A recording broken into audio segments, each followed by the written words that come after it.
Denerim is the heart and soul of Ferelden. It was the city of King Calenhad, the birthplace of Andraste. As stubborn as a Mabari, and as good to have on your side. If we defeat Loghain here, the rest of the nation will follow us. By calling the Landsmeet, I've struck the first blow. The advantage, for the moment, is ours. He will have little choice but to show himself, to oppose us directly. He will strike back at us. The only question that remains is how soon.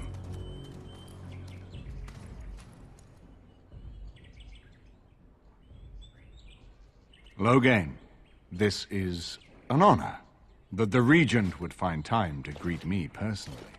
How could I not welcome a man so important as to call every lord in Ferelden away from his estates, while a blight claws at our land? The blight is why I'm here. With Cailan dead, Ferelden must have a king to lead it against the Darkspawn. Ferelden has a strong leader. Its queen. And I lead her armies.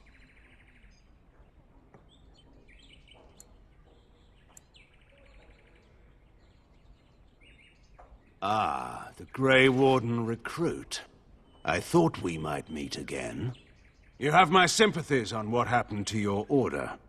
It is unfortunate that they chose to turn against Ferelden.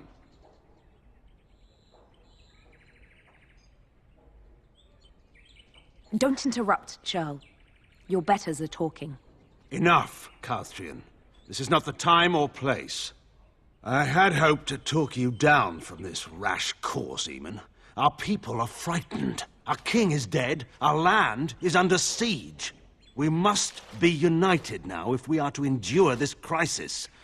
Your own sister, Queen Rowan, fought tirelessly to see Ferelden restored. Would you see her work destroyed? You divide our nation and weaken our efforts against the Blight, with your selfish ambitions to the throne.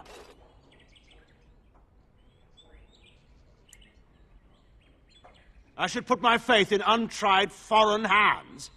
Do you think I'm blind? Cailan depended on the Grey Warden's prowess against the Darkspawn, and look how well that ended. Let us speak of reality rather than tall tales. Stories will not save us. I cannot forgive what you've done, Loghain. Perhaps the Maker can, but not I. Our people deserve a king of the Therin bloodline. Alistair will be the one to lead us to victory in this blight. The Emperor of Orlais also thought I could not bring him down. Expect no more mercy than I showed him. There is nothing I would not do for my homeland.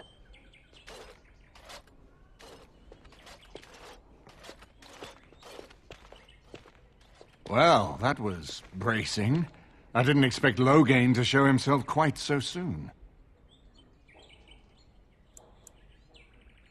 My sister married King Merrick while he was still in exile.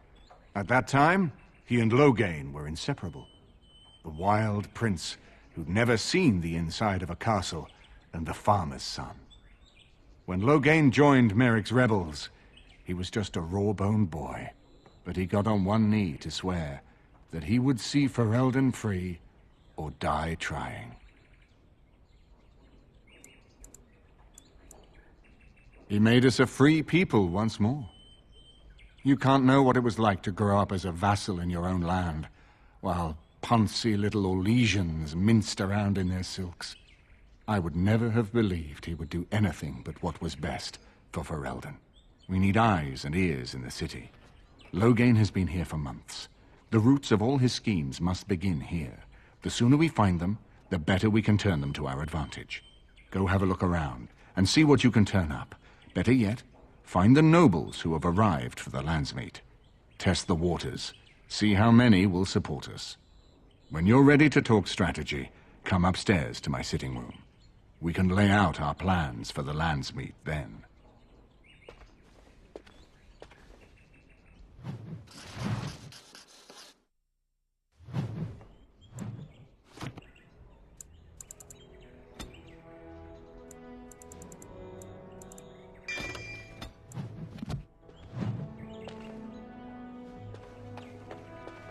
His lordship sends no notice he's coming, and now the house is full of guests. Andraste preserve us, this will be the death of me. Denuel is like to have a fit. Our Lima needs to show up without notice more often.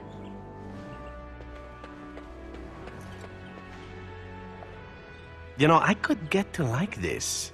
The last time I came to Denerim, I stayed at an inn so filthy the bedbugs had fleas. What say you? By all means. My adventures? I'm hardly an old man just returned from across the ocean, am I? Should I shake my fist at nearby children while I talk about the good old days?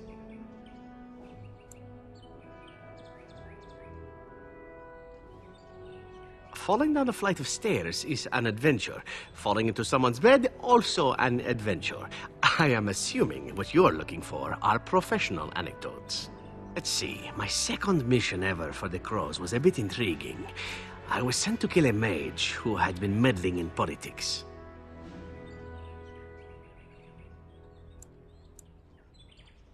How should I know?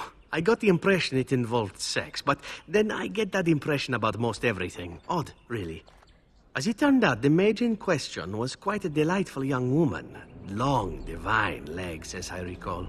I caught her in a carriage on her way to escape to the provinces. After I killed her guard, she got down on her hands and knees and begged for her life. Rather aptly, I might add. So I joined her in the carriage for the night and left the next morning. Well, yes, twice, actually. Then she decided to try and use me instead. The woman had actually convinced me to speak to the Crows on her behalf. What can I say? I was young and foolish at the time. Then, as I was kissing her goodbye to return to Antiva City, she slipped on the threshold and fell backwards out of the carriage. Broke her neck. Shame, really, but at least it happened quickly. Not actually, no. I was a bit unimpressed by the development at first. Then I found out that she had told the driver to take her to Janellen instead. She had planned to lose me in the provinces. I would have looked very foolish to the Crows.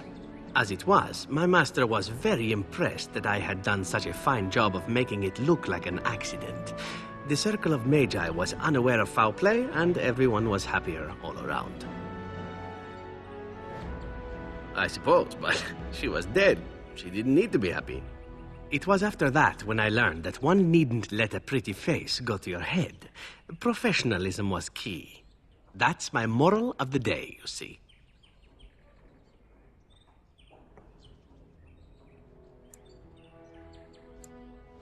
Oh, I might be convinced.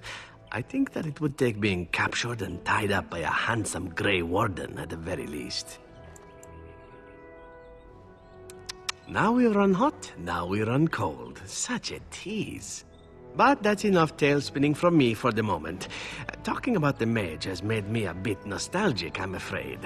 Ah, the good old days.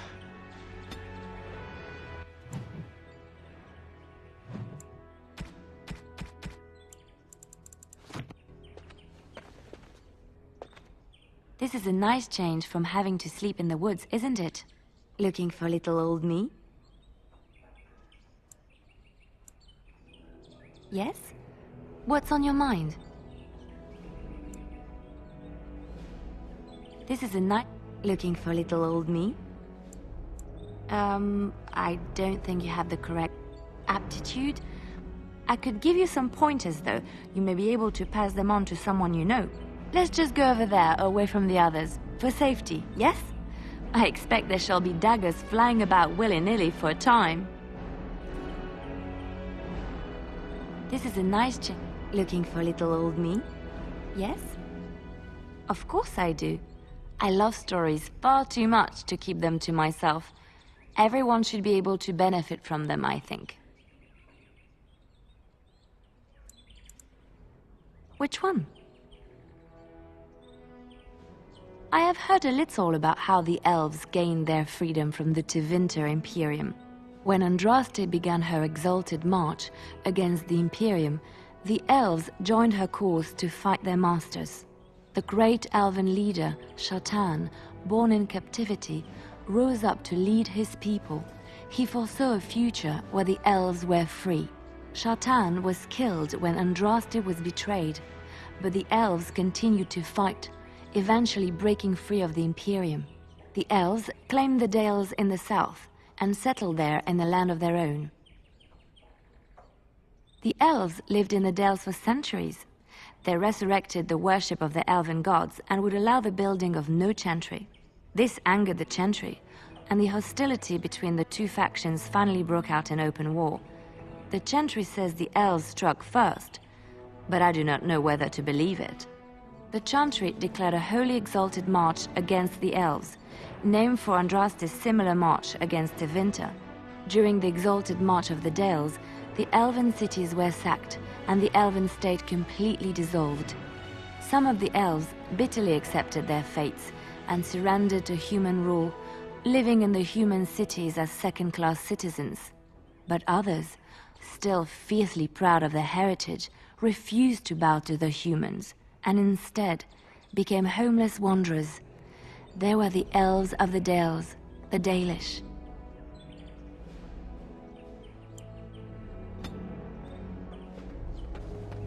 I hope all the accommodations are to your liking, Warden. Please let me know if anything is troubling you. So many visitors, so many chamber pots to clean. Oh. Dragging mud up here, it's going to take a month to get it all out.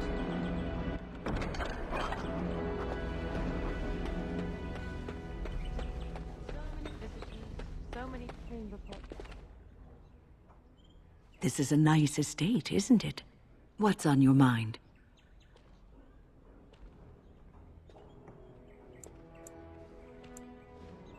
I will answer to the best of my ability.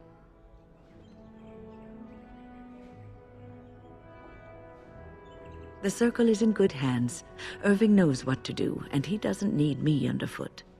For now, I will support those that battle the Darkspawn. I do feel I left things unfinished in Ostagar. There is so much left to do, and I would be part of it. The Grey Wardens, all 2 of you, need all the help you can get. I will see this through to the bitter end, and after that, if I am still left standing, then I will return to the Circle.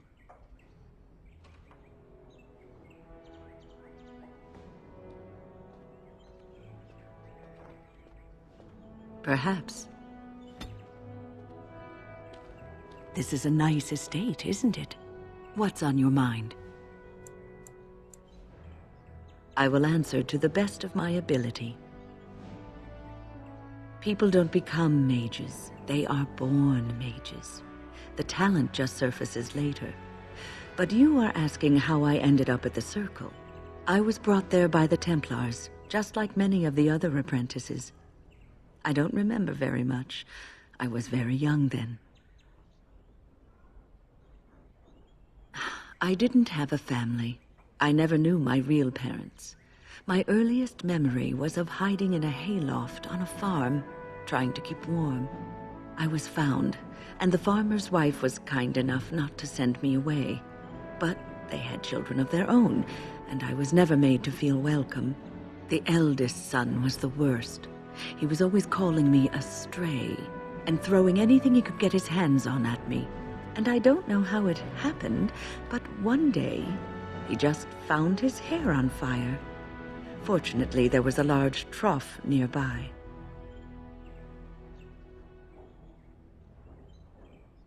He ran screaming, dripping head and all, to his mother. I was shut up in the barn, with a bowl of water and a crust of hard bread. The Templars arrived several mornings later.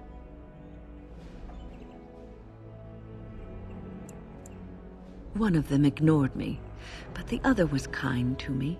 He gave me sweets and even sat me on his shoulders once when I wanted to look over a high wall that ran along the road. I'll never forget the moment the Templars led me into the entrance hall of the tower. I had never seen anything so grand in my life. I stopped being afraid then. I knew I was home. We were the lucky ones. I learned very quickly that for every apprentice in the tower, there was probably one who never even lived to see the Templars come. No child, not even a mage child, is a match for an angry mob trying to place blame for a failed crop, a hard winter, a baby born dead.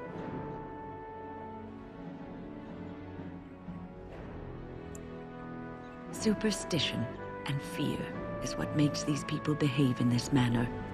It will be a good long time before that changes. Well, that's about all there is to my tale. That's how I came to the Circle.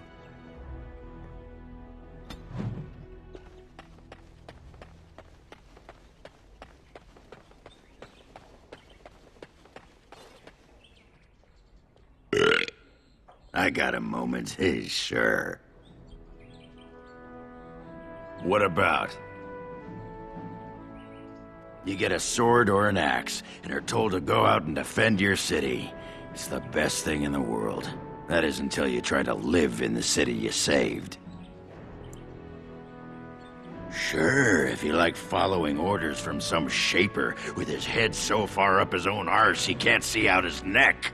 I mean, they train you to kill, teach you to harness your rage at the first noise you hear, then try to set 100 sodding rules about it. Like those provings. Ancestors show their favor through the strongest arm, right? So why so many rules saying how to fight, and when you win, and not to bloody kill? Killing's what swords are for. You toss a nug to a deep stalker, you don't expect it not to eat the thing, right? This makes me cranky. Don't you have any other inane questions? All right. All right then.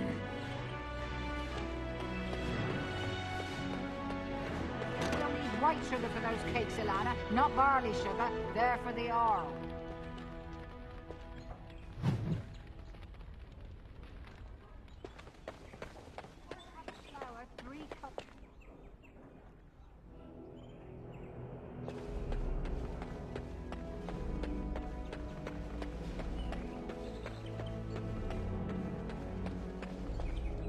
Everything in here appears to be breakable. It seems most impractical.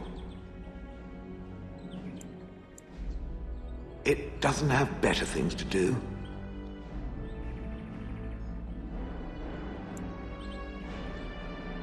That part I know, as Wilhelm often bragged about it to whomever was willing to listen to him. He claimed to have found me in the Deep Roads. I was in the ruins of a Tig, he said, deactivated, with my control rod not far away.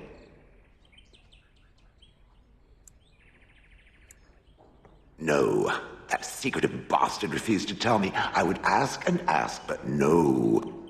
He used to say that one day, if I were compliant and didn't talk back at his wife, he would take me there and I could look around myself.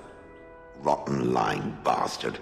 If I had his head in my hands now, I would squeeze it like a giant lemon. Squish. It was a hobby of his, scavenging. One of the reasons he traveled so much is that he was looking for entrances into the Deep Roads, old places the dwarves had long forgotten. And then he would sneak down and search for magical treasure, before anyone was the wiser. I think I remember a battle. It was long before, and then there was darkness. Bah, in short, no, I do not remember why I was there. It makes no difference. I wouldn't have had to put up with the twit, and I would be none the wiser.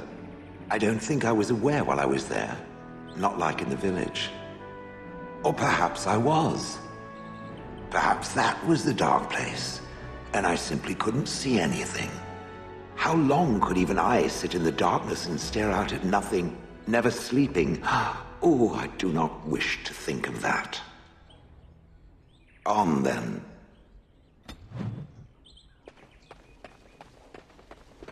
His lordship sends no notice he's coming.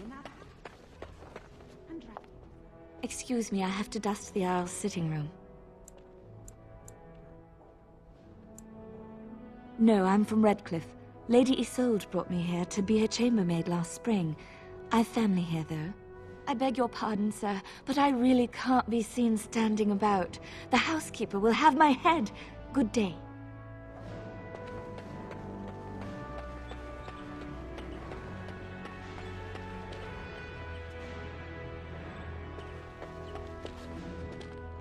If one more servant asks if I would like a change of clothes, I will set the house on fire. What comes, my friend? So, full of questions, are you? Now I have enough time to study Mother's grimoire to find a way to prevent her from stealing my body in the future. For she will be back. One day, I have no doubt of that. And if I cannot protect myself, one day I will track her down again in whatever body she inhabits, and she will die again and again if need be. But there is no need to think of such things now.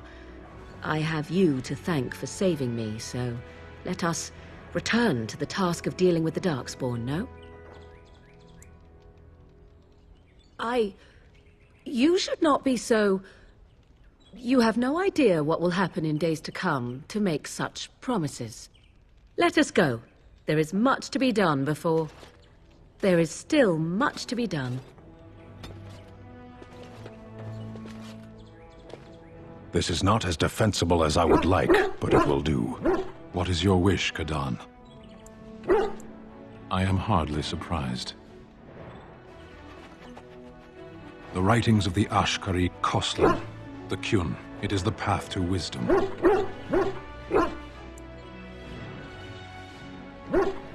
Don't you learn the things your priests teach?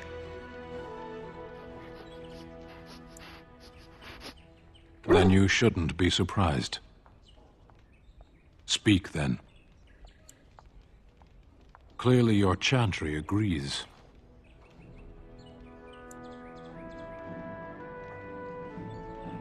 As do the Kunari. We simply treat it as it deserves. My people have a tale. An Ashkari walked among the fields once, observing the laborers at work. Flax bloomed all around him, the color of still water. The air rippled like a curtain. As he stopped to examine a blossom, a bee stung him on the hand.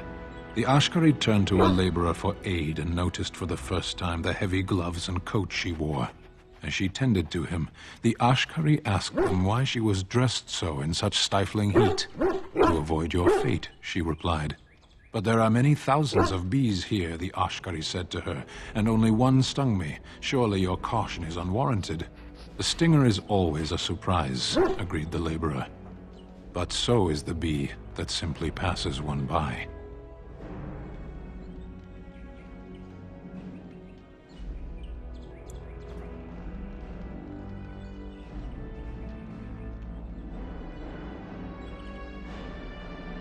It costs a bee its life to sting a man. What does it cost a mage? We should not linger here. As you wish.